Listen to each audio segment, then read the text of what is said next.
And welcome back to The Hill Sunday. I am still Chris Stirewalt. Joining us now is Texas Republican Congressman Tony Gonzales. His district runs along more than 800 miles of the U.S.-Mexico border. That's the largest stretch of any congressional district. Congressman, thank you for making time for us today. Okay, first question is, we had a tragic story about National Guard helicopter going down in the district next to yours. Do you have any updates, anything you can tell us about that? Yeah, good morning, Chris. Congratulations on your show, and thank you for having me.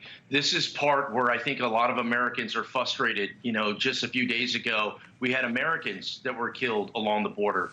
Sadly, we had 3 National Guardsmen pass away. I think one is in critical condition, and then we had a Border Patrol agent.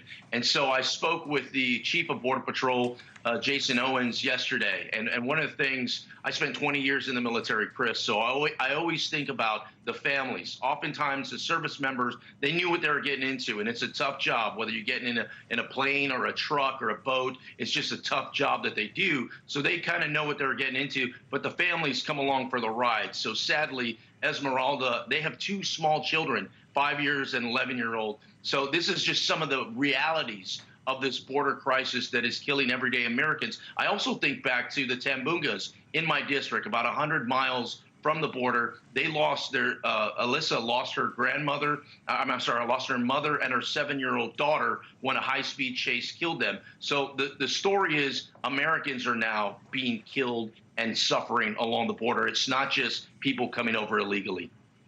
So, Congressman, I couldn't help but feel for Senator James Lankford during the State of the Union when President Biden called him out, and he had to sit there and sort of nod as the president said, look, the Republicans put together a deal on the border. They had a proposal. It had backing. It had momentum, and then it was defeated even before it could get a vote.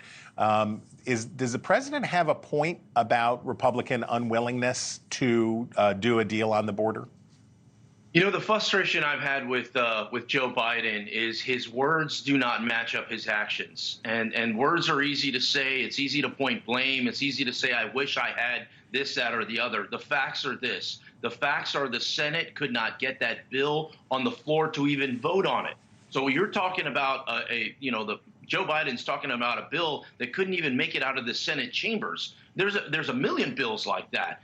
Meanwhile, on the House side, we have passed the bill. H.R. 2 is a bill I worked very hard on, worked with my colleagues from all across the spectrum on the Republican Party, and we passed this bill. So there's opportunities to do something here. I think it first starts with stop blaming somebody else and go, here's the deal. This is an American problem. Americans are getting killed. How do we come together and solve this in a real tangible way? The president can do things today. He can deport people that are here illegally today. He can give ICE the resources they need to go out and send people back to their country of origin. You can hold smugglers accountable. You could label cartels as terrorists. Congressman, I hear you. I definitely hear you. But you are also a member of the Problem Solvers Caucus. And this seems like the kind of thing, and you could include a bunch of other stuff in the list, where there's broad consensus, right? That in the electorate, there's broad consensus that Americans would like some sort of deal to increase border security. Is there something the Problem Solvers Caucus can do to get a bill on the floor in the House that could pass in the Senate? Is there something here? Is there another way around this?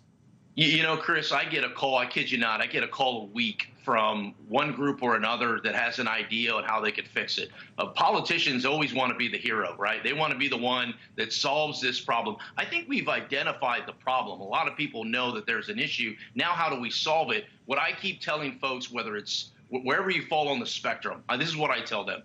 I will only get on board something that is real and tangible that can ultimately get this border crisis under control. Maybe not everything, but it has to do some things. And I think one of the part where the Senate deal failed is they talked about allowing 5,000 people to come over illegally. That number should always be 0. So, yeah, to your point, I am in active conversations literally weekly with all these different groups. Sometimes it's senators, sometimes it's House Democrats, sometimes it's House Republicans. I am looking for a solution, though. Congressman Tony Gonzales, we thank you for making time for us today out in Texas. Have a great Sunday. Okay. Thanks for watching. Go to joinnn.com to find NewsNation on your television provider. And don't forget to click the red subscribe button below to get more of NewsNation's fact-driven, unbiased coverage.